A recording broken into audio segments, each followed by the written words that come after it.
سلام به همه. تا اینجا همه چیزایی که یاد گرفتیم مقدمات شروع به کار با پلتفرم مارکتینگ اتوماسیون زبلاین بود. حالا وقتش رسیده که به مهمترین و اصلی ترین بخش زبلاین یعنی ایجاد یک سفر مشتری توی اتوماسیون بپردازیم و ببینیم که چطور میتونیم این کار رو انجام بدیم. این قابلیتیه که به شما کمک میکنه بدون صرف وقت برای انجام کارهای تکراری یک بار سفر مشتری رو توی زبلاین طراحی کنید و بعد افزایش نرخ تبدیل و کاهش ریزش مشتریاتون رو به مارکتینگ اتوماسیون زبلاین بسپرید. توی این ویدیو درباره تنظیمات اولیه ایجاد یک اتوماسیون صحبت می‌کنیم و توی ویدیوهای بعدی یک اتوماسیون رو با هم می‌سازیم و نحوه انجام تنظیمات پیشرفتش رو با هم یاد می‌گیریم. برای شروع باید وارد منوی اتوماسیون بشید و از این تب روی گزینه نیو کلیک کنید. بعد از کلیک روی دکمه نیو صفحه‌ای باز میشه که باید اطلاعات اولیه اتوماسیون رو اینجا مشخص کنید. یک نام و یک توضیح برای اتوماسیون انتخاب کنید. برای مثال فرض کنیم میخوایم یک اتوماسیون برای کاربران چرن شده یا کاربران ریزش یافته بسازیم. میتونیم اسمش رو بذاریم churned users. اگه بخواین اتوماسیون هاتون رو دسته‌بندی کنین میتونید از این بخش این کار رو انجام بدید و دسته‌بندی مورد نظرتون رو انتخاب یا ایجاد کنید.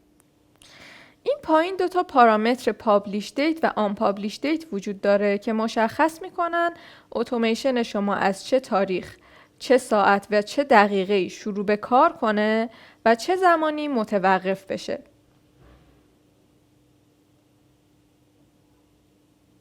نکته مهمی که وجود داره اینه که اگه بازه زمانی شروع و پایان اتوماسیون رو انتخاب نکنید، از زمانی که تنظیمات اتوماسیون رو انجام میدید و روی گزینه پابلیش میزنید، اتوماسیون شما اجرا میشه و تا زمانی که متوقفش نکنید ادامه پیدا میکنه. قبل از طراحی فلو اتوماسیون باید یک سری تنظیمات خاص رو انجام بدید که یکی از مهمتریناش تنظیمات کانورژن ترکینگ هستش. این گزینه در ابتدا غیر فعاله که با فعال کردنش میتونید مشخص کنید که هدف اتوماسیونتون چیه.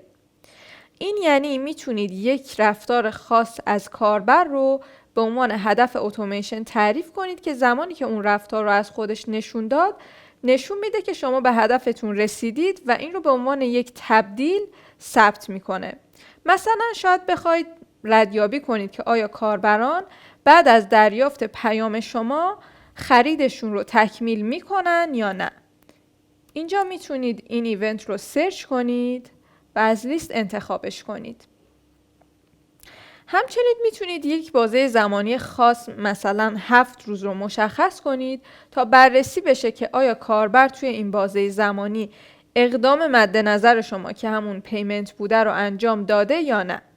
اگه کاربر توی این مدت رفتار مورد نظر رو انجام بده، این به عنوان یک کانورژن موفق برای شما ثبت میشه. برای ارزیابی دقیق‌تر عملکرد اتوماسیون ها میتونید از گروه کنترل یا همون کنترل گروپ استفاده کنید. با این قابلیت میتونید مشخص کنید که اتوماسیون فقط برای 90 یا مثلا 95% از کاربران اجرا بشه و 10% باقی مونده هیچ پیامی دریافت نکنن. این کار به شما کمک میکنه بفهمید که آیا نرخ تبدیل به خاطر اتوماسیون بوده یا عوامل دیگه هم تأثیر داشتن. برای استفاده از این قابلیت باید اول این تیک رو فعال کنید و درصد مورد نظرتون رو انتخاب کنید.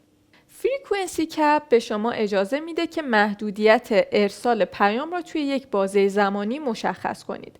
اگه یادتون باشه توی ویدیو جنرال ستینگز هم بهتون گفتیم که این قابلیت برای کل ورک اسپیستون وجود داره. مهمه که توی جنرال ستینگز فریکونسی کپ رو با محدودیت کمتری بذارید چون اولویت اجرا با فریکونسی کپ کل ورک اسپیستونه. لید فریکونسی کپ مشخص میکنه که هر کاربر از هر کانال ارتباطی چند تا پیام دریافت بکنه که من اینجا باید فعالش کنم و اینجا مشخص کنم که از هر کانال چند تا پیام دریافت کنه. همچنین میتونید مشخص کنید که این تعداد ارسال پیام توی چه بازه زمانی اتفاق بیفته، مثلا 24 ساعت. جرنی فریکوئنسی کپ مشخص میکنه که توی کل اتوماسیون از هر کانال چند تا پیام ارسال بشه که باز این رو هم میتونید مشخص کنید که توی یک بازه زمانی مشخص این اتفاق بیفته. اعمال این محدودیت ها کمک میکنه تا کاربر شما از پیام های زیاد ارسالی به سمتش آزرده نشه.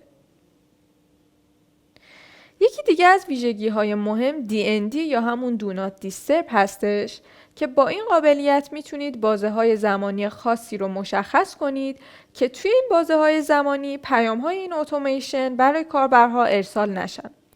مثلا اگه نخواهید بین ساعت 10 شب تا 8 صبح پیامی برای کاربرها ارسال بشه میتونید این تنظیمات رو اعمال کنید.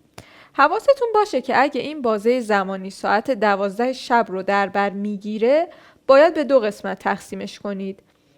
یعنی یه بار از ساعت 22 تا 23:59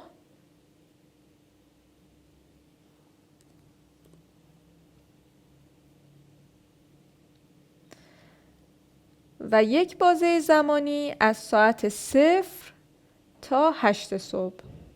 حالا که با ساخت و تنظیمات یک اتوماسیون آشنا شدید، میتونید ازش برای خودکارسازی فرآیندها توی زبلاین استفاده کنید.